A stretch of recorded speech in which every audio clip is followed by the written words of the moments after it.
ஏற்பட்ட அன்புக்குரிய சகோதர சகோதரிகள் அனைவருக்கும் நம்ம பிதாவின் நாமத்தினால நம்ம ரட்சகர் மீட்பராக இருக்கிற இயேசு கிறிஸ்து நாமத்தினால இந்த பெரியார் ஸ்டடிக்கு அன்போடு அழைக்கிறோம். மீண்டும் நம்ம வாழ்நாட்களில் ஒரு நாள் சேர்த்து கொடுத்துட்டு சகோதர சகோதரிகள் இந்த ஜூம் வழியை காண கிருபைக்காக பிதாவான தேவனுக்கு நன்றிகளை இருக்கிறோம். கூட இருக்கிற அனைத்து பரிசுத்தவான்களுக்கும் கிருபையும் சமாதானம் உண்டாவதாக சொல்லி நமது இந்த கூட்டத்தின் ஜப்பத்தில் வழிநடக்கும் சகோதரர் சகோதரி டோரானும் நம்ம அனைவர் சார்பாக அன்போடு அழைக்கிறோம். ஜெபம் செய்யலாம். துதிகளுக்கு மத்தியிலே வாசம் செய்யும் எங்கள் அன்பின் பரம தகப்பனே, அப்பா பிதாவே, அண்ட சராசரத்தையும் படைத்து மனுமக்களாகி எங்களை கண்ணோக்கி பார்த்து கொண்டிருக்கும் நீதி செய்கிற வல்லமையுள்ள பரிசுத்தமுள்ள அன்புள்ள எங்கள் வல்லமையுள்ள பரம தகப்பனே, ஒருவருக்கே எங்களுடைய துதி கன மகிமை ஸ்தோத்திரங்களை ஏறெடுக்கிறோம். அப்பா பிதாவே, இப்படியாக இந்த நேரத்திலும் எங்களை ஒன்றாக கூட்டி சேர்த்து உங்களுடைய சத்திய வசனங்களை தியானிக்கத்தக்கதாக நீர் எங்களுக்கு கொடுத்துட்ட இந்த ஒரு நல்ல நேரத்திற்காக உண்மை நன்றியோடு உண்மை துதிக்கிறோம் ஸ்தோத்திரிக்கிறோம் அப்பா. அது மாத்திரமல்ல, இம்மட்டுமாக நீர் எங்களோடு கூட இருந்து எங்களை பாதுகாத்து உங்களுடைய அன்பிலும் ஐக்கியத்திலும் சத்தியத்திலும் நீர் பாதுகாத்து வழிநடத்தி வருகிறீர்.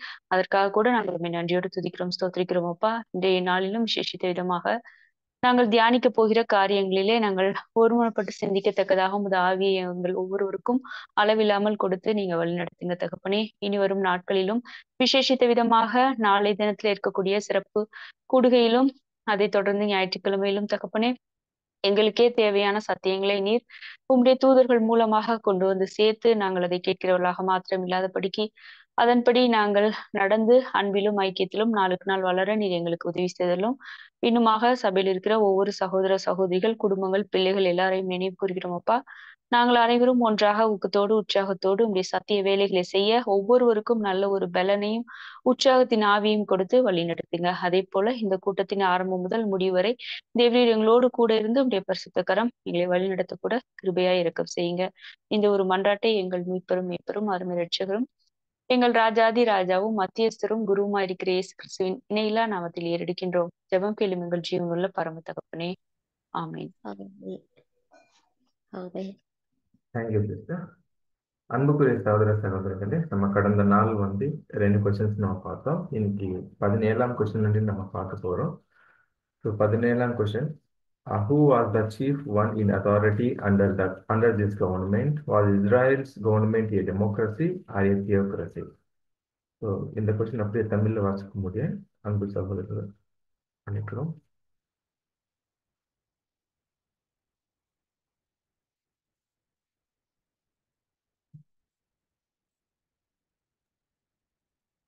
பிரதர் படிக்கிறேங்க பிரதர். 17வது கொஸ்டின், இந்த அரசாங்கத்தின் கீழ் அதிகாரம் பெற்றவராக இருந்த முக்கிய நபர் யார்? இஸ்ரவேலின் அரசாங்கம் குடியாட்சியாகவா அல்லது குருமார்களின் ஆட்சியாக இருந்ததா?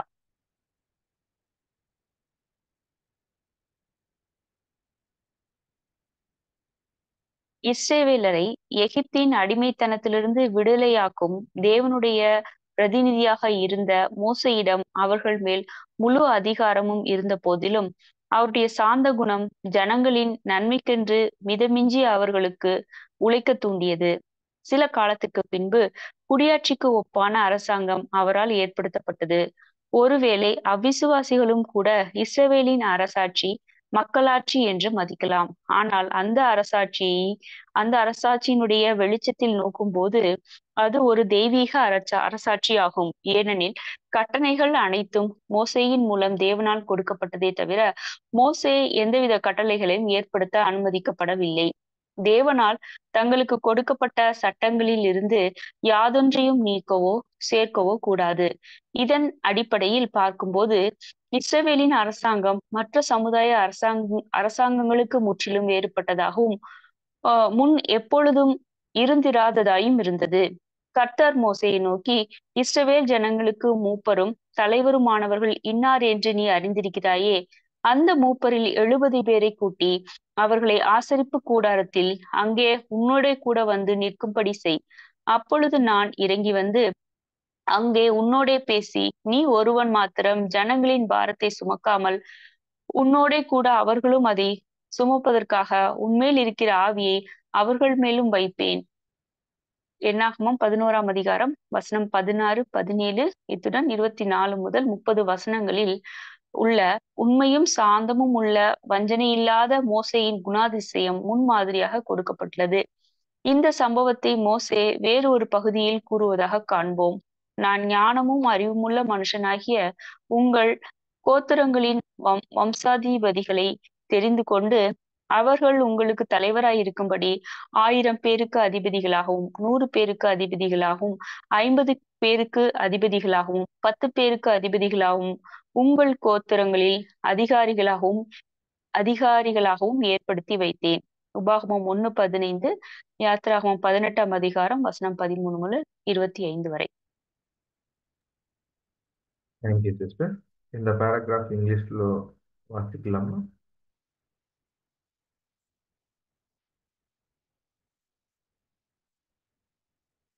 என்ன sister?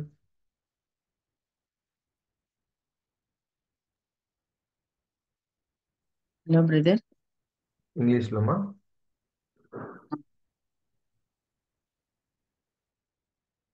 As God's representative in bringing Israel out of Egyptian bondage, the force of circumstances had centralized the government in his hand and made the meek Moses and brother చాలా చిన్నగా ఉంది అక్షరం, కష్టంగా ఉంది చదివేదానికి. சரி சிஸ்டர் பிரதீஷா படிக்க முடியுமா? Yes, brother. As God's representative is in bringing Israel out of Egyptian bondage, the force of circumstances had centralized the government in his hand and made the meek Moses an autocrat in power and authority. Thou, from the meekness of his disposition, he was in fact the overworked servant of the people, whose very life was being exhausted by the onerous cares of his position.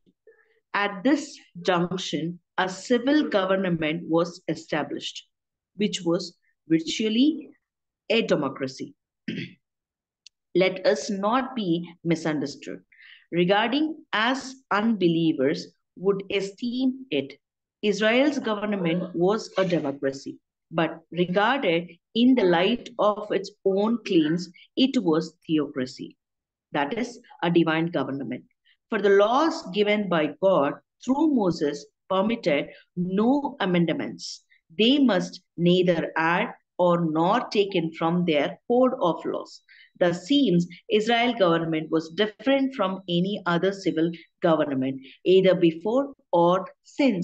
The Lord said unto Moses, gather unto me 70 men of the elders of Israel, whom thou knowest to be elders of the people and officers over them, and bring them unto the tabernacle of the congregation, that they may stand there with thee.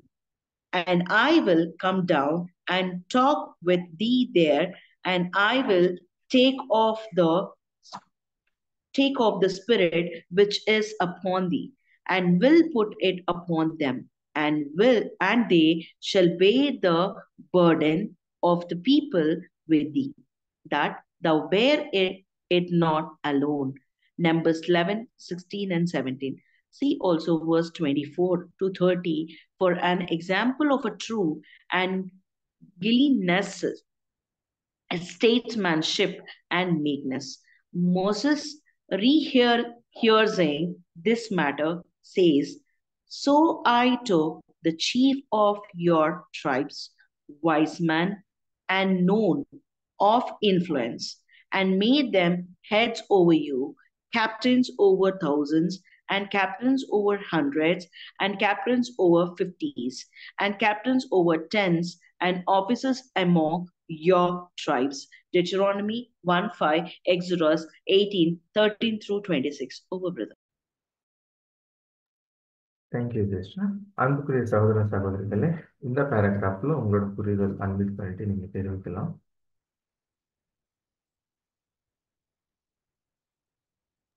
Brother சொல்றது சொல்லுங்க. இஸ்ரேலுடைய அடிமைத்தனத்திலிருந்து இது இது அடிமை அவங்கள எகிப்துல அடிமைத்தனத்துல இருந்து இஸ்ரேல் ஜனங்களை மோசே தான் பிரதிநிதியா இருந்து அவங்கள கூட்டிட்டு வர்றாரு. அவருக்கு எல்லா அதிகாரமும் இருந்தாலும் கூட அவர் வந்து அவரு ஜனங்க மேல அளவுக்கு மீறி அன்பு வைக்கிறதுனால அவருடைய சாந்த குணத்தினாலையும் அவங்களுக்கு நிறைய உழைக்கிறாரு. உழைக்கிறதுக்கு அவருக்கு தூண்டுதல் செய்துன்னு பாக்குறோம். அப்புறம் கொஞ்ச காலத்துக்கு அப்புறம் அங்க வந்து குடியாட்சிக்கு ஒப்பான ஒரு ஆட்சி அங்க ஏற்படுத்தப்படுது அப்படின்னு சொல்லிட்டு பாக்குறோம். அப்போ அந்த ஆட்சியினுடைய வெளிச்சத்துல நம்ம பார்க்கும்போது அது ஒரு தெய்வீக ஆட்சியாக தான் அங்க காணப்பட்டுச்சு. ஏன்னாக்கா அங்க கட்டளை கொடுக்கப்பட்ட மோசேக்கு கொடுக்கப்பட்ட எல்லா கட்டளையுமே தேவனால் தான் கொடுக்கப்பட்டுச்சு. மோசே எந்த ஒரு கட்டளையும் அவரை தன்னிச்சையாக எடுக்கிறதுக்கு அவருக்கு அனுமதிக்கப்படல. தேவன் வந்து அவங்களுக்கு கொடுத்த அந்த சட்டங்களிலிருந்து எந்த ஒரு அதிகமாவோ அல்லது குறைவாகவோ அதுல சேர்க்கப்படாம தேவன் என்ன கொடுத்தாரோ கட்டளை அதை தான் அங்க கடைபிடிச்சாங்க அப்படின்னு பாக்குறோம். இந்த அரசாங்கம் வேற அரசாங்கத்தை நம்ம பார்க்கும் அரசாங்க வேற ஒரு அரசாங்கத்தை பார்க்கும்போது இது ரொம்பவும் வேறுபட்டதாக வித்தியாசமாக காணப்படுது. முன்ன எப்பவுமே இந்த மாதிரி இல்லாத இருக்குல்ல அப்படின்னு சொல்லிட்டு இங்க சொல்றாங்க. அதுக்கப்புறம் கர்த்தர் மோசையை பார்த்து என்ன சொல்றாருன்னா, நீ இஸ்ரேல் ஜனங்கள்ல யாரெல்லாம் மூப்பரு அப்படின்னு உனக்கு தெரியுமே, அப்ப வந்து அதுல இருந்து 70 பேரை கூட்டி அவங்கள ஆசிரிப்பு கூடாரத்துல அங்க உன்னோட கூட நிக்க வையே. அப்ப வந்து நான் அங்க இறங்கி வருவேன். அப்ப உன்னோட நான் பேசி நீ ஒருத்தர் மட்டும் அங்க உன்னுடைய பாரத்தை சுமக்காம உன்னோட கூட அவங்களையும் அதை சுமக்கிறதுக்கு உன்கிட்ட இருக்கிற ஆவியை எடுத்து அவங்களுக்கும் கொடுப்பேன் அப்படின்னு சொல்லி என்னாகமம் 11வது அதிகாரம் 16 மற்றும் 17லயும் 24 மற்றும் 30 வசனங்கள்ல சொல்லப்பட்டிருக்குது. அப்ப மோசையை பார்க்கும்போது அவருடைய சாந்த குணமும் அவருடைய வஞ்சனை இல்லாத அந்த குணாதிசயமும் நம்மளுக்கெல்லாம் ஒரு முன்மாதிரியாக கொடுக்கப்பட்டிருக்குதுன்னு அப்படின்னு பாக்குறோம். ஏன்னா அதிகாரம் எல்லாமே அவர்கிட்ட இருந்தாலும் அவர் வந்து அதை வந்து பிரயோகப்படுத்துறது இல்லை. எல்லார்கிட்டயும் பகிர்ந்து கொடுக்கறதுக்கு தேவன் சொன்னதை கூட அவர் சந்தோஷமா தான் ஏற்றுக்கிறாரு. அப்ப இந்த சம்பவத்தை மோசே வேற ஒரு இடத்துல சொல்லும்போது, நான் ஞானமும் அறிவுள்ள மனுஷராகிய உங்ககிட்ட இருக்கிற அந்த வம்சாதிபதிகளை எல்லாம் தேர்ந்தெடுத்து அவங்க கிட்ட அவங்க வந்து உங்களுக்கு தலைவர்களாக இருக்கும்படியாக 1000 பேருக்கு அதிபதிகளாகவும் 100 பேருக்கு அதிபதிகளாகவும் 50 பேருக்கு அதிபதிகளாகவும் 10 பேருக்கு அதிபதிகளாகவும் இருக்கும்படி உங்க கோத்திரங்கள்ல அதிகாரிகளை ஏற்படுத்துவேன் அப்படின்னு சொல்லிட்டு அவங்களுக்கு அந்த அதிகாரத்தை அவங்களுக்கும் பகிர்ந்து கொடுக்குறாரு அப்படின்னு சொல்ற இந்த வசனம் வந்து உபாகமம் 1வது அதிகாரம் 15வது வசனம், யாத்திராகமம் 18வது அதிகாரம் 13ல இருந்து 26 வசனங்கள்ல நம்ம பாக்குறோம். தேங்க்யூ. தேங்க்யூம்மா. அன்புக்குரிய சகோதர சகோதரர்கள், வேற எதனா கருத்துக்கள் நன்மை சொல்லி தெரிவிக்கலாம். நான் சொல்றேன் பிரதர். Yes. இப்ப அத்தை சொன்ன மாதிரியே தான் இப்ப இஸ்ரேல்ல வந்து அந்த அடிமைகளா இருந்தாங்கல்ல, அவங்கள வந்து மோசே தான் கூட்டிட்டு வராரு. ஆனா வந்துட்டு மோசேக்கு எல்லா அதிகாரமும் அங்க கொடுக்கப்பட்டிருந்தா கூட அவங்கள வந்துட்டு மக்களை வந்து அவர் வந்துட்டு எல்லாமே அவரு நல்ல குணத்தோட சாந்த குணத்தோட தான் அவங்கள வந்து நடத்திட்டு வர்றாரு அப்படின்னு சொல்லிட்டு பாக்குறோம். ஆனா அவங்கள வந்து கட்டுப்படுத்துறதுக்கும் அவங்கள அதிகாரம் செலுத்துறதுக்கும் அவருக்கு மோசேக்கு வந்துட்டு எல்லா அதிகாரமும் இருந்துச்சு. ஆனா வந்துட்டு அவர் அப்படி பண்ணல. கடவுளோட அங்க தேவனோட ஒரு தேவனோட ஒரு பிரதிநிதியா தான் அங்க இருக்கிறாரு அப்படின்னு சொல்லிட்டு பாக்குறோம். தேவன் என்ன கட்டளை கொடுக்குறாரோ அதை மட்டும் தான் வந்து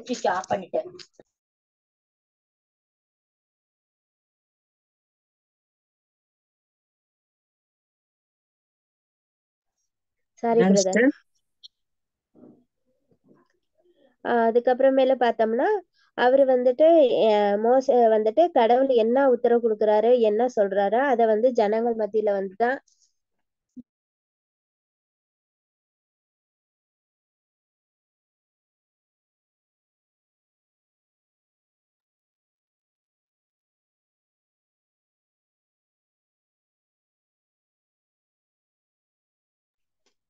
இதுல நீங்க எதுவும் பேசாதீங்கன்னு, அவ்வளவுதான். Sorry brother. அப்ப வந்து மோசே தான் வந்துட்டு அவருக்கு பிரதிநிதியா இருந்து எல்லாரையுமே அவங்க வந்து கூட்டிட்டு வராங்க அப்படின்னு சொல்லிட்டு பாக்குறோம். அப்ப வந்து கர்த்தர் வந்து என்ன சொல்றாருன்னா, நீங்க வந்துட்டு இந்த இஸ்ரேல்ல இருக்கிற மக்களுக்கு வந்து தலைவரெல்லாம் நீ தெரிஞ்சிருப்பாங்கல்ல, அவங்கள வந்து 70 பேரை நீ கூட்டிட்டு வாங்க அப்படின்னு சொல்லிட்டு மோசேக்கு சொல்றாரு. அப்ப வந்துட்டு நான் வந்து இறங்கி வந்து உன்னோட கூட நான் பேசுறேன் அப்படின்னு சொல்லிட்டு நம்ம பாக்குறோம். அப்ப வந்துட்டு அவர்களை வந்துட்டு அவர் வந்து தேர்ந்தெடுக்கிறாரு அப்படின்னு சொல்லிட்டு பாக்குறோம். எப்படின்னா அவங்க கோத்திரத்துல இருந்து 1000 பேர்த்திற்கு ஒருவராகவும், அப்புறம் 100 பேர்ல ஒருவராகவும், 50 பேருங்களுக்கு ஒருவராகவும், அதாவது தலைவர்களாகவும், 10 பேருக்கு அவங்க ஒருத்தராகவும் தேர்ந்தெடுக்கப்பட்டு அவங்களுக்கு வந்து விசாரிக்கிறவராக வந்து அவர்களை வந்து அங்க அமர்த்துறாரு அப்படின்னு சொல்லிட்டு இந்த பேராகிராஃப் கொடுக்கப்பட்டிருக்கு. Thank you. Thank you, sister. Next, any other comments?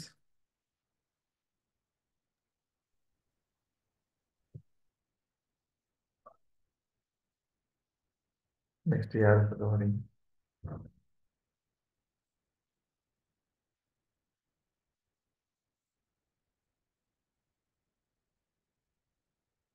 இந்த கொஸ்டின்ல ஏதாவது கேள்விகள் இருந்தாலும் கேட்கலாம்.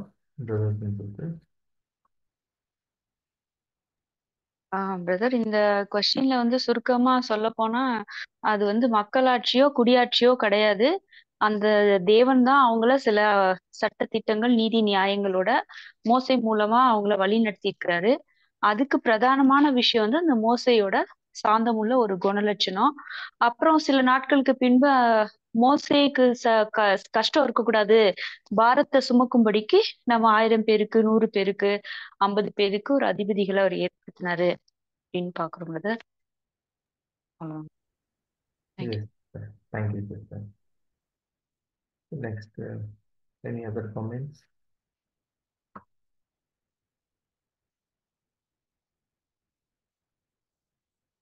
அன்புக்குரிய சகோதர சகோதரிகளே, இதுல நம்ம கொஸ்டின் பார்த்தா நமக்கு who is the chief one in authority under this government? நம்ம பார்த்தோம் முன்னாடி இந்த கவர்மெண்ட் யாரு அந்த சீஃப் அத்தாரிட்டி இருக்குதுன்னா நம்ம பார்த்தோம் எல்லாரும் சொன்ன மாதிரி மோசேஸ் தான். என்னன்னா அவங்களோட குணலட்சணங்கள் அப்படி இருக்குது. தேவன் அவங்களை சூஸ் பண்ணி அந்த இஸ்ரேல் அடிமைத்தனத்தின் నుండి ஈஜிப்ட் నుండి அந்த அடிமைத்தனத்தின் నుండి அவங்களை விடுதலை அந்த ரட்சணை வந்து அவங்களால வந்துச்சு அப்படின்னு நம்ம பார்க்குறோம். அவங்க வழி நடத்துறதுன்னு நம்ம பார்க்கலாம்.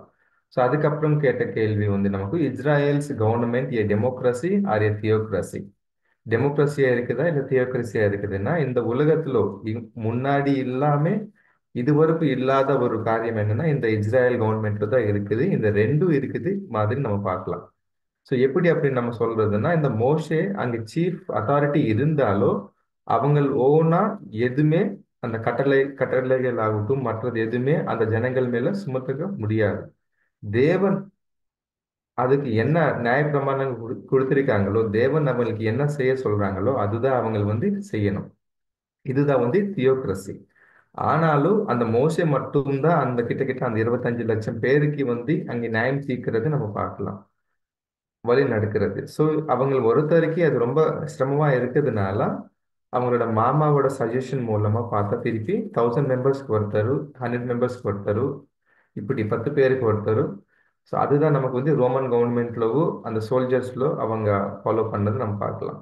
ஸோ இப்படி அவங்களுக்குள்ள அந்த ஒரு அதிகாரிகள் வந்து அவங்க ஏற்படுத்தியிருக்காங்க. ஸோ அது மூலமா அந்த கீழே இருக்கிற லெவல்லோவே இது டெமோக்ரஸி இருக்குது. ஸோ அந்த கோத்திரக்குள்ள சில பேர் நீ செலக்ட் பண்ணிட்டு அவங்களோட மேல இந்த சீக்வன்ஸ்ல அதிகாரிగా வச்சுட்டு அவங்க மூலமா அவங்களுக்கு ஒரு நியாயம் தீர்க்கிறது பார்க்கலாம். ஒருவேளை அவங்க மூலமா முடியாது இருந்தா அது நெக்ஸ்ட் ஸ்டெப், நெக்ஸ்ட் அதிகாரி இருக்கிறாங்க. அப்படி கடைசி மோசே கிட்ட போச்சுன்னா அதுக்கு கீழே இருந்த யாருனாலும் அந்த அந்த பிரச்சனை சால்வ் பண்ணாம இருக்கிறதுனால தான் அவங்க கிட்ட போச்சு அப்படின்னு நம்ம பார்க்கலாம். ஸோ ஒருவேளை அவங்களுக்கு அந்த சொல்யூஷன் தெரியலன்னா நேரம் அவங்க வந்து தேவன்கிட்ட அந்த டேபர்னிக்கல் தேவன்கிட்ட ஜெபமோட அதோட சொல்யூஷன் வந்து அவங்க பெற்று பண்ணி அந்த மாதிரி அந்த வழி நடத்துறது வந்து நம்ம அந்த கவர்மெண்ட் அப்படி நடந்தது அப்படி பார்க்கலாம். ஸோ இப்போ ஏற்பட்ட கவர்மெண்ட் வந்து உலகத்துல இது வரைக்கும் இல்லை, இது முன்னாடி வராது அப்படின்னு நம்ம இது பார்க்கலாம். ஸோ இதுல வேற எதனா கருத்துக்கள் இல்லை ஆலோசனைகள் இருந்தா நீங்க தெரிவிக்கலாம். நான் ஒரு பாயிண்ட் ஆட் பண்ணணும்னு நினைக்கிறேன் brother. Yes sister. ஸோ இது வந்து ஆக்சுவலி டெமோக்ரஸி அப்படி சொன்னாரு, அதுக்கப்புறமா தியோக்ரஸி சொல்றாரு. It's one of the divine government. So divine government அப்படி சொல்லும்போது அத்தாரிட்டி வந்து நமக்கு மோசஸ்க்கு கொடுத்தானோ மானிட்டரேட் பண்ணது நம்ம பிதா தான். ஸோ பிதா என்ன சொன்னா வந்தாங்களோ சீனாயில 10 commandments was given. The 10 commandments they have to follow. அது ஏதோ ஒரு ஆட் பண்றதோ இருக்கிறது ரிமூவ் பண்றதோ அவங்க ரைட்ஸ் இல்லை. ஸோ அதனால இது ஒரு டெமோக்ரஸி அவங்க இருக்கு, செல்ஃப் வில்லிங் இருக்கு. ஆனா அவங்க கொடுத்துரு கமாண்ட்மெண்ட்ஸ்ல ஆட் பண்றதோ ரிமூவ் பண்றதோ அத்தாரிட்டி அவங்க இல்ல. அந்த பாயிண்ட் ஆட் பண்ணணும்னு நினைச்சிட்டு பிரதர். இப்போ எனக்கு ஒரு கொஸ்டின் பிரதர். இப்போ 25 lakhs members are there. இந்த 25 lakhsல ஏன் only the 70 members of elders? அதுக்கு மேல யாரும் இல்லையா? Or else any reason behind of this 70 members? That's my question, brother. Okay. Good question, sister. Jacob, brother. So, இதுக்கு வேற any brothers and sisters, any comments?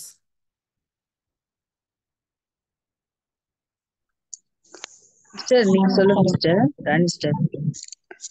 Okay brother. இதுல என்ன சொல்றாருன்னா, நம்ம இதுலயே படிச்சுட்டோம். நம்ம என்னன்னா, மோசே வேறு ஒரு பகுதியில் கூறுவதை பார்க்கிறோம் அப்படின்னு உபாகம் 1:15 நான் ஞானமும் அறிவும் உள்ள மனிதராகிய உங்கள் கோத்திரங்களின் வம்சாதிபதிகளை தெரிந்து கொண்டு அவர்கள் உங்களுக்கு தலைவராய் இருக்கும்படி 1000 பேருக்கு அதிபதியாகும். அப்போ ஞானமும் அறிவும் உள்ள மனிதர்களை அங்க தேர்ந்தெடுக்கிறாங்க அப்படின்னு பாக்குறோம். அவங்கதான் இவ்வளவு பேரா இருந்திருக்கிறாங்க. உபாகம் 1:15.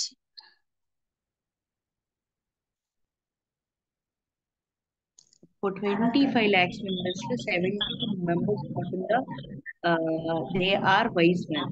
ஆமா, அவங்களதான் தேவன் என்ன பண்றாருன்னா ஆசரிப்பு கூடாரத்துல வந்து நிக்க வைங்க அப்படின்னு சொல்றாரு. அந்த 70 பேரை கூட்டிட்டு வந்து ஆசரிப்பு கூடாரத்துல நிக்க வைங்க, நான் உன்னுடைய அந்த ஆவியை அவங்களுக்கும் நான் கொடுக்கறேன் அப்படின்னு சொல்றாரு.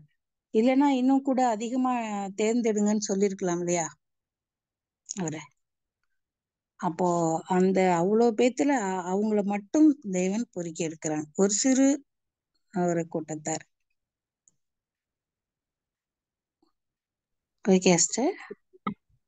அதுல நமக்கு ஏதாச்சும் இருக்கா?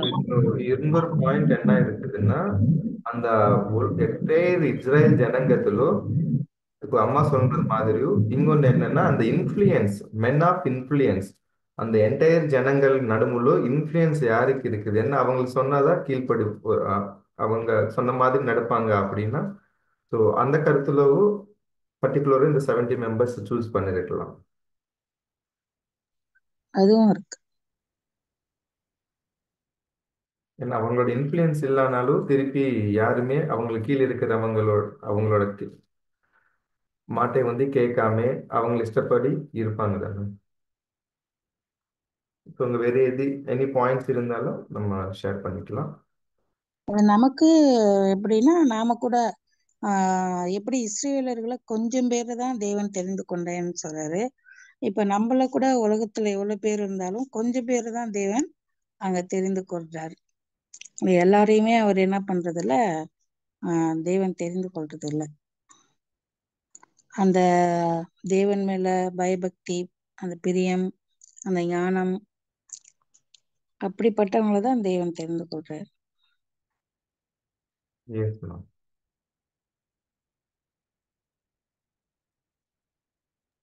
Any other?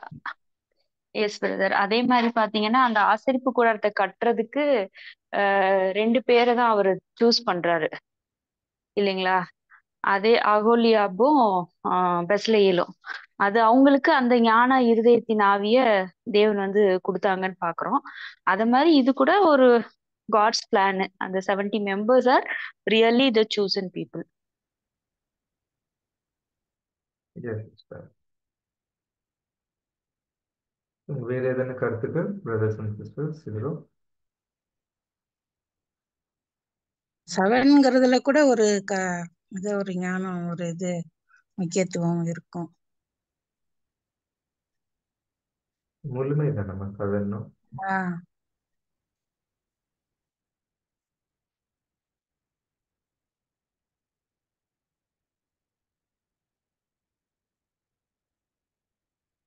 சிஸ்டர் பிரதீஷா ஓகேவா? வேற இங்க ஏதாவது points? Yes, brother. I'm searching, brother. Okay, sure. Next question, brother. So வேற any other points brothers and sisters? இல்லை இந்த கொஸ்டின் புரிஞ்சிச்சு எல்லாருக்கும்? நெக்ஸ்ட் போலாம். Okay. Next, 18th question. How did Moses...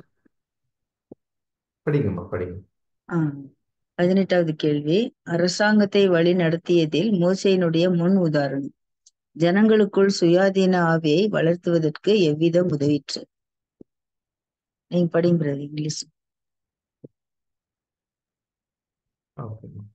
How did Moses' example in conducting the government attempt to cultivate in the people the spirit of liberty? So இந்த question அப்படி தமிழ்ல வாசிக்க முடியும். அன்போட நினைக்கிறோம். அரசாங்கத்தின் உயர்ந்த பதவிகளை நிர்வகிக்க தன் உறவினர்களிலிருந்தோ ஆசாரிய வகுப்பாரிலிருந்தோ ஆட்களை நியமித்து தன் சுய பலத்தை அதிகரித்துக் கொள்ளாமல் மத அதிகாரத்தை பயன்படுத்தி ஜனங்களின் உரிமைகளையும் சுதந்திரத்தையும் பறிக்காமல் எல்லா கோத்திரங்களிலுமிருந்து ஆட்களை நியமித்து அரசாங்கத்தை ஏற்படுத்தியதின் மூலம் ஜனங்களிடத்தில் சுயாதீனத்தை அதிகரிக்க செய்த மோசேயின் குணாதிசயம் எவ்வளவு மேன்மையானது என்று விளங்குகிறது. மற்ற தேச சரித்திரம் மற்றும் ஆட்சியாளரிடம் இதற்கொப்பான செய்கையை நாம் காண்கிறதில்லை. அந்த தேசங்களின் ராஜாக்கள் தங்களது புகழையும் வல்லமையையும் அதிகரிப்பதிலேயே கருத்தாய் இருந்தார்கள். இவர்கள் தங்களுடைய வல்லமையை அதிகரிக்கவும் ஜனங்களிடத்தில் தயவு பெறவுமே குடியரசை ஸ்தாபித்தனர். அனைவருக்கும் சம உரிமையுள்ள சமுதாயத்தை குடியரசாக ஸ்தாபித்த போதிலும் அதன் மூலமாக ஜனங்களை மகிழ்வித்து தங்கள் வல்லமையை அதிகரிக்கும் சுய லாபத்திற்காகவே அவ்வாறு செய்தார்கள் என்று அதன் பின் நடைபெற்ற சம்பவங்கள் காண்பிக்கின்றது. மோசேயைப் போலவே வல்லமையுடைய மேலான ஸ்தானத்தில் பேராசையுள்ள ஒருவர் இருப்பாராகில் ஆசரிப்பு கூடாரத்தில் தேவ பிரசன்னத்தை காரணம் காட்டி ஏற்கனவே தன்னுடைய கோத்திரம் ஆசாரிய கோத்திரமாய் இருந்தபடியால் அக்கோத்திரத்தில் இருந்தே மற்ற அதிகாரிகளையும் தேர்ந்தெடுத்து இப்படியாக அதிகாரத்தையும் வல்லமையையும் தன் குடும்பத்தின் ஆதிக்கத்தின் கீழ் அடக்கி வைத்திருப்பார். இப்படிப்பட்ட சட்டங்களை ஏற்படுத்தவும் இப்படிப்பட்ட ஜனங்களை ஆளவும் திறமையுள்ள மோசே இப்படி சொந்த வல்லமையை அதிகரிப்பதன் மூலம் என்ன நடக்கும் என்பதை அவர் அறியக்கூடும். அரசாங்கத்தின் முழு கட்டுப்பாடும் ஜனங்களுக்கு கொடுக்கப்பட்ட பிறகு ஜனங்களுக்குள்ளே ஏற்படும் கடினமான பிரச்சனைகளை தம்மிடம் கொண்டு வர சொல்லி மோசே தன் கீழுள்ள ஆளுநர்களிடம் கூறி சாதாரண விஷயங்களை தீர்ப்பு செய்யும் அதிகாரத்தை அவர்களிடமே ஒப்படைத்தார். உங்களுக்கு கடினமாய் இருக்கும் காரியத்தை என்னிடத்தில் கொண்டு வாருங்கள், நான் அதை கேட்பேன். உபாகமம் 1ஆம் அதிகாரம் 17வது வசனம். Thank you sister. இந்த பேராகிராஃப் அப்படி இங்கிலீஷ்ல வாசிக்கும்போது அன்பு சகோதரர்கள் பண்ணிக்கிறோம். ஹாப்பி பிரதர், கிஷோர் பிரதர், இங்கிலீஷ்ல படிக்க முடியும்?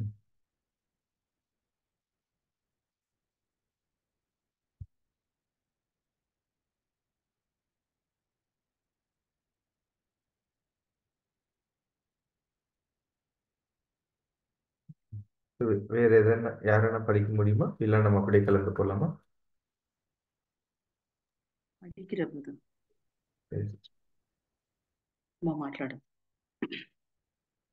Thus it appears that, like distinguished lawgiver, so far from seeking to perpetuate or increase his own power by placing the government of the people under the control of his direct relatives of the priestly tribe, to use their religious authority to fetter the rights and liberties of the people.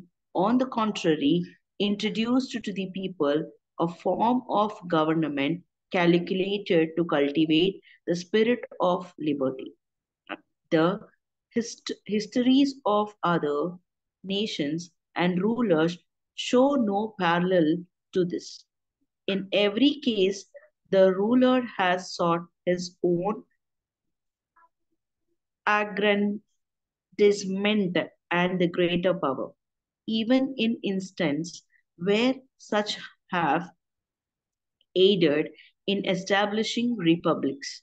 It has appeared from subsequent events that they did it through policy to obtain favor with the people and to perpetuate their own power. Circumstanced as Moses was, any ambitious man governed by policy and attempting the perpetuates a fraud upon the people would have worked for greater centralization of power in himself and his family, especially as this would have seemed as an easy task from the religious authority being already in that tribe and from the claim of this nation to be governed by God from the tabernacle.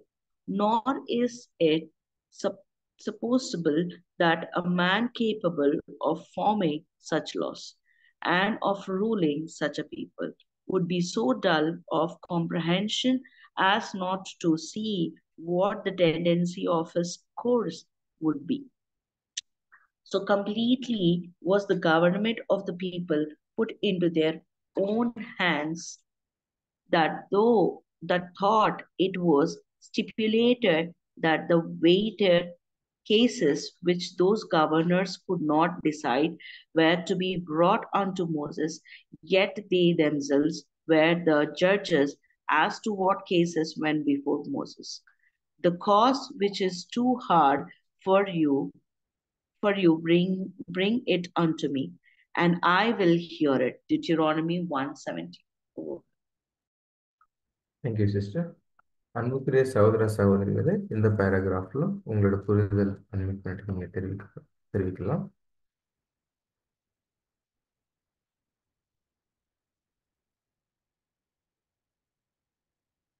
So முதல்ல யாரும் சொல்ல வரீங்க இந்த பிரச்சனை?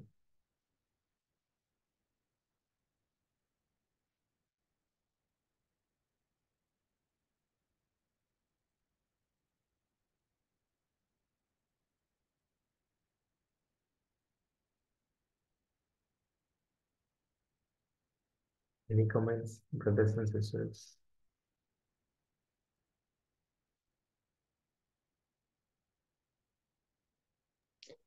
Brother நான் சொல்றேன் brother. Yes, sister. இவருக்கு வந்து மோசேக்கு வந்து எல்லா அதிகாரம் கொடுக்கப்பட்டிருக்குன்னு நம்ம முதல் பேராகிராஃப்ல பார்த்தோம். அவரு வந்து என்ன பண்ணலன்னா அவரோட கோத்திரத்துல இருந்தோ யாரும் அரசாள்றதுக்கு சாரி ஆசாரிய வகுப்பாறுல இருந்து ஆட்களை தேர்ந்தெடுக்கவும் இல்லைன்னா அவரோட இதுல இருந்து கூட யாருமே அவர் தேர்ந்தெடுக்கல அப்படின்னு பாக்குறோம். அங்க இருக்கிற எல்லா 12 கோத்திரம் இருக்குங்களா, அந்த கோத்திரத்துல இருந்து தான் அவங்க வந்து அந்த ஜனங்களை வந்து தேர்ந்தெடுக்கிறாரு. அவர் வந்து மோசே வந்து சுயநலத்துக்காக அவர் வந்து எதுவுமே செய்யல. அங்க வந்து அவரோட குணம் வந்து அங்க வந்துட்டு காமிக்கப்படுது அப்படின்னு சொல்லிட்டு அவரோட குணலட்சணம் வந்து அங்க வந்து காமிக்கப்படுது. ஏன்னா வந்து ஜனங்க மேல அவர் வந்து அவ்வளோ ஒரு சாந்த குணத்தோட அவளோட அன்பு வச்சிருந்தாரு அப்படின்னு சொல்லிட்டு பாக்குறோம். இப்ப வந்து இந்த தேசத்துல இருக்கிற ராஜாக்களை பார்த்தா தங்களை வந்து புகழ்றது, அப்புறமேல வல்லமை உள்ள அந்த அதிகாரத்தை எல்லாம் பார்க்கும் பொழுது மோசே எப்படி வந்து நடத்துறாருன்னா ஒரு குடியாட்சி மக்களாட்சின்னு சொல்றாங்களா, மக்களா தேர்ந்தெடுக்கப்பட்ட மக்களாட்சி போலவே அவர் வந்துட்டு அங்க இருக்கிற ஜனங்களையே தேர்ந்தெடுத்து அவரை வந்து அங்க வந்து செய்யப்படுதா அப்படி சொல்லி பாக்குறோம். அப்ப வந்து மோசே வந்து மோசே போல வல்லமை உள்ள மேலான ஸ்தாபத்தில் அதாவது அவருக்கு வந்து எந்த ஒரு பேராசையும் அங்க இல்ல அப்படின்னு சொல்லிட்டு பாக்குறோம். அப்ப வந்து அந்த ஆசரிப்பு கூடத்துல வந்துட்டு அவர் தேவனோட பிரசன்னத்தை காரணம் காட்டிதான் ஏற்கனவே தங்கள் இருந்த கோத்திரத்துல அந்த ஆசாரியர் கோத்திரமா இருந்தாங்க அப்படின்னு சொல்லிட்டு பாக்குறோம். அப்ப அந்த ஆசாரிய கோத்திரத்துல இருந்துதான் அதிகாரியை வந்து அவங்க தேர்ந்தெடுத்து வல்லமையும் தன்னை குடும்பத்துல இருந்து ஆதிக்கத்தின் கீழே வந்து அடக்கி வச்சாரு அப்படின்னு சொல்லிட்டு அங்க பார்க்கப்படுது.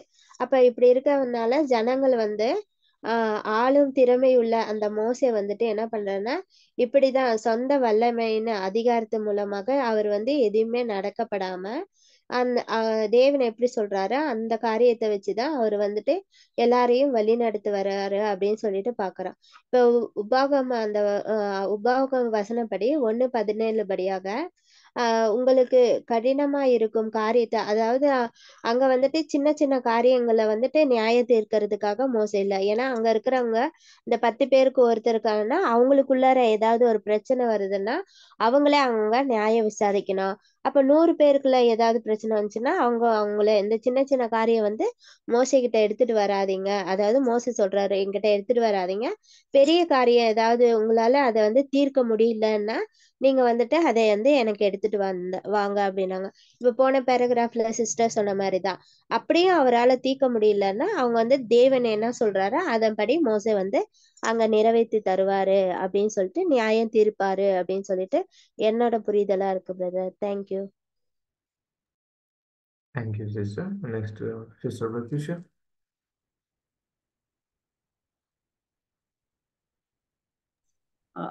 No, brother. Afterwards, I will say. Okay. By mistake. Next யாரை சொல்ல வரீங்க?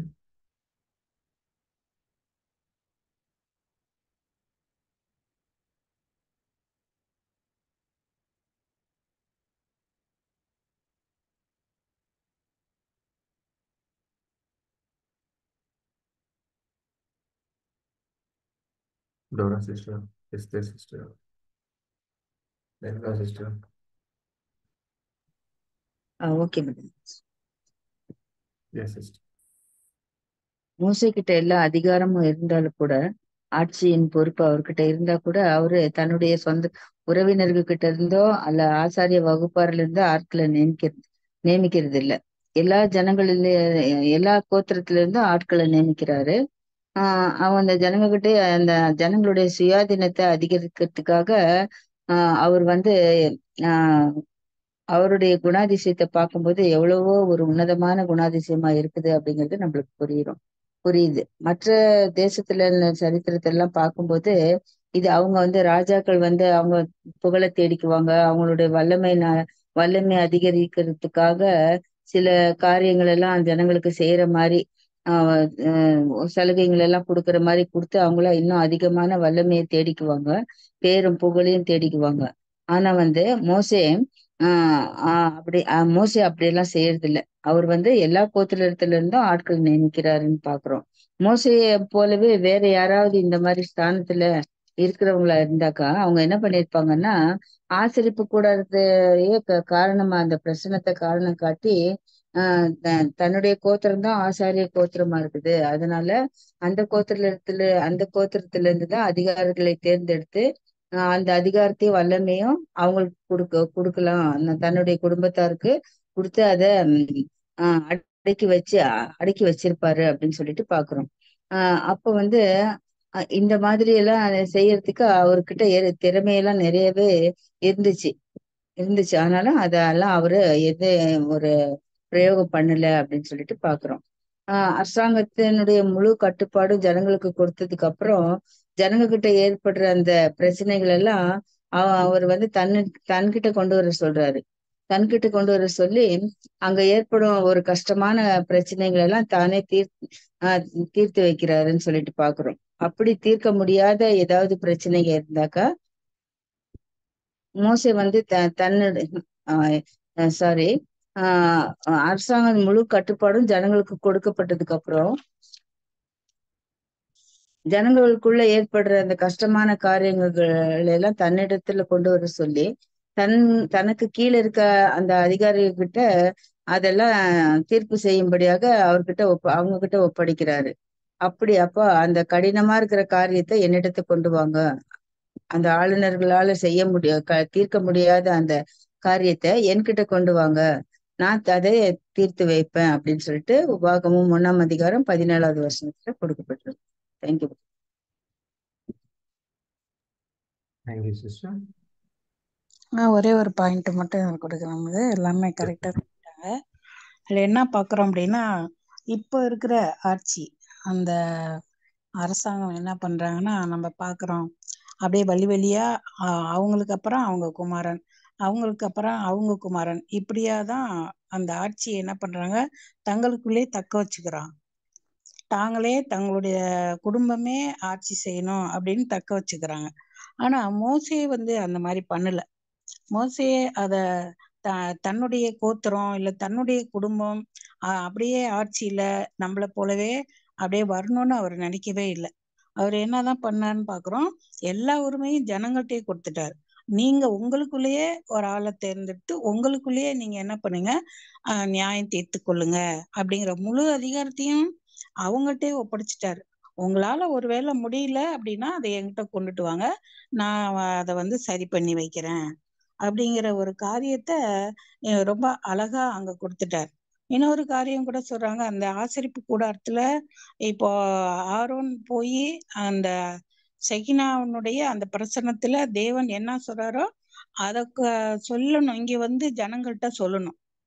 அப்படி ஒருவேளை இவர் நினைச்சிருந்தாருன்னா, எனக்கு தேவன் அந்த உத்தரவு கொடுத்தாரு, உன்னுடைய கோத்திரத்துல இருக்கிறவங்களே ஆட்சி செய்யட்டும்னு உத்தரவு கொடுத்தாருன்னு கூட அங்க சொல்லியிருக்கலாம். ஆனாலும் அவர் அந்த மாதிரி அங்க செய்யல அப்படிங்கறத அவருடைய உயர்ந்த குணத்தை இங்க காமிக்குதுங்கிறத இங்க நமக்கு சுட்டி காட்டுறோம். தேங்க்யூ. Yes ma'am, thank you. வேற எதனா கருத்துக்கா? பாயிண்ட் ஆட் பண்ணணும்னு நினைக்கிறேன். Yes Yes, brother. So here,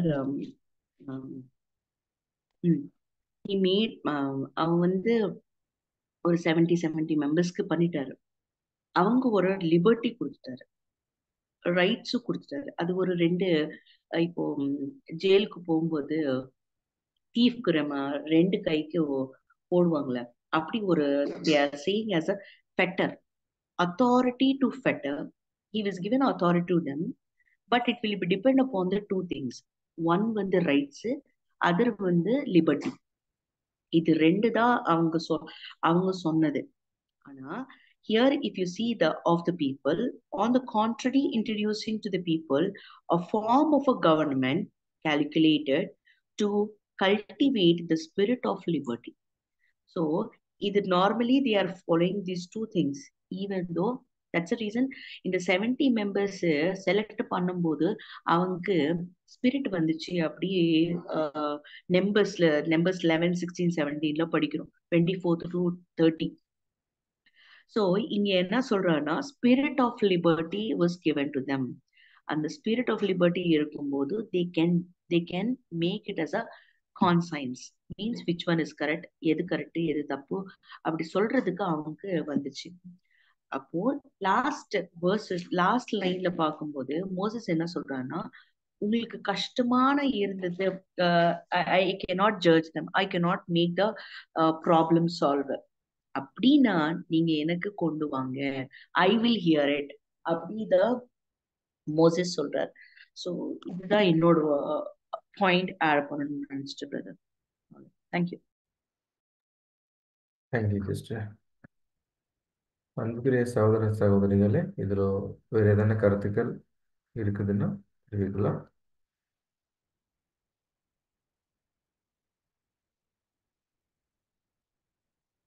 so இது எல்லாருக்கும் புரிஞ்சிச்சு அப்படின்னு நினைக்கிறோம். புரிஞ்சுச்சு பிரதர், புரியுது, நல்லா புரியுது. ஓகே, 8:55 ஆச்சுன்னா நம்ம என்னென்ன நீங்க இதை படிக்கலாமா?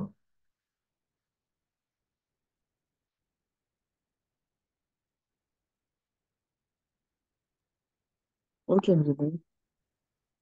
ஓகே. ஸோ பேர்பட்ட மேன்மையுள்ள சத்திய வசனங்கள் கொடுத்த பிதாவான தேவனுக்கும் நம்ம ரட்சக மீட்பராகிற இயேசு கிறிஸ்துவின் நன்றிகள் எடுக்கிறோம். இதில் கலந்துகிட்ட அனைத்து பரிசுத்தவான்களுக்கும் கிருபையும் சமாதானம் உண்டாவதாக. ஸோ இறைவனின் இங்கிதங்கள் படிக்க முடிய சகோதரி நிர்மலானும் முடிவு ஜெபத்தில் வழிநடக்க முடிய சகோதரி எஸ்தர் ராணி நம்ம அளவர் சார்பாக அன்போடு இருக்கிறோம். ஓகே. இறைவனின் கீதங்கள் செப்டம்பர் 5. 1 கொரிந்தியர் 13வது அதிகாரம் 5வது வசனம். அன்பு தற்பொழிவை நாடாது, தன்னைத்தானே புகழாத, தன்னுடைய சொந்த உரிமைகளை கூட மற்றவர்களுக்காக தியாகம் செய்யத்தக்க சுயநலமற்ற அன்பை உடையவனாக நான் இருக்கிறேனா? மாறாக ஒவ்வொரு சமயமும் என் உரிமைகளையே பெரிதென்று எண்ணுகிறதோடு அடுத்தவருடைய வசதி, வாய்ப்பு மற்றும் உரிமைகளுக்கு எதிராக தனக்கே முன்னுரிமை வேண்டுமென்ற சுயநலமுடையவனாக இருக்கிறேனா? இத்தகைய சுயநலமற்ற அன்புடைமை மற்றவர்களுடைய உரிமையை அனாவசியமாய் பறிக்காமல் நம்மை அநீதியிலிருந்து காத்து கொள்ளும். அத்தகைய அன்பு அடுத்தவர்களுக்கு அநீதி செய்யாது, மாறாக அநீதியானவற்றை தாங்கிக் கொள்ளும். மற்றவர்களுக்கு அநீதி செய்வதை காட்டிலும் தனக்குத்தானே அநீதியை தாங்கிக் கொள்ளும். ஆமென்.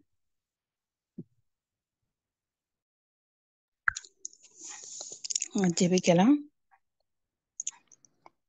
பரலோகத்திலே வாசம் பண்ணுகிற எங்கள் பரிசுத்த பரம தந்தையே, அப்பா பிதாவே, இதோ இந்த நேரத்திலும் கூட எங்களை ஒன்றாக கூட செய்து உங்களுடைய பரிசுத்த வார்த்தைகளை நாங்கள் பகிர்ந்து கொள்ளவும், தேவரீர் அதை புரிந்து கொள்ளவும் நீர் எங்களுக்கு பரிசுத்த ஆவியை கொடுத்து எங்களை வழிநடத்தின மகா பெரிய தயவுக்காக நாங்கள் நன்றியும் துதியும் ஸ்தோத்திரமும் கர்த்தர் மூலமாக ஏறெடுக்கிறோம் தந்தையே. இன்னும் வரக்கூடிய நாட்களிலும் நாங்கள் எல்லோரும் ஒன்றாக கூடி உம்முடைய சத்தியத்தை நாங்கள் படிக்கவும் புரிந்து கொள்ளவும் உம்முடைய பரிசுத்தாவியை எங்களுக்கு தந்து அளவில்லாமல் நாங்கள் அதை படிக்கவும் அந்த நேரத்தையும் எங்களுக்கு கொடுத்து எங்களை வழிநடத்த வேண்டுமாயும் கெஞ்சி மன்றாடுகிறோம். வர தடைப்பட்ட சகோதர சகோதரிகளையும் கூட நீர் மறுபடியும் கலந்து கொள்ள அவர்களுக்கு ஏற்ற நேரத்தை கொடுத்து அவர்களை வழிநடத்த வேண்டுமாயும் மன்றாடுகிறோம் தந்தையே. நாளைக்கு நடக்க போகிற அந்த கூட்டத்தையும் அடுத்த நாள் நடக்க போகிற அந்த கூட்டத்தையும் நீர் தேவரீர் ஆசீர்வதித்து வந்து கொண்டிருக்கிற சகோதரர்களுடைய பிரயாணத்தையும் அவர்களையும் உம்முடைய தூதர்களை கொண்டு பாதுகாத்து அவர்கள் எந்த நோக்கத்திற்கு அங்கு வருகிறார்களோ அதை நல்ல விதமாக அவர்கள் முடிக்கவும், ஜனங்களுக்கு அவனுடைய சத்தியத்தை பகிர்ந்து கொடுக்கவும் தேவரீர் அவர்களை சுகத்தோடும் பத்திரத்தோடும் வந்து சேர தேவரீர் கிருபை செய்யுங்க. நாங்கள் எல்லோரும் ஒரே ஐக்கியமுள்ளவர்களாகவும் ஒரே அன்புடனும் அந்த கூட்டத்திலே கலந்து உம்முடைய ஆசீர்வாதமும் உம்முடைய பிரசன்னமும் அந்த கூட்டத்திலே தங்கும்படியாகவும் தேவரீர் உம்முடைய கிருபையும் இரக்கமும் எங்களோடு கூட இருக்க வேண்டுமாய் எங்கள் நாதரும் மீட்பரும் இரட்சகருமான இயேசுவின் மூலமாக உம்மை நோக்கி கெஞ்சி மன்றாடுகிறோம் எங்கள் ஜீவனுள்ள பரம தந்தையே. ஆமென்.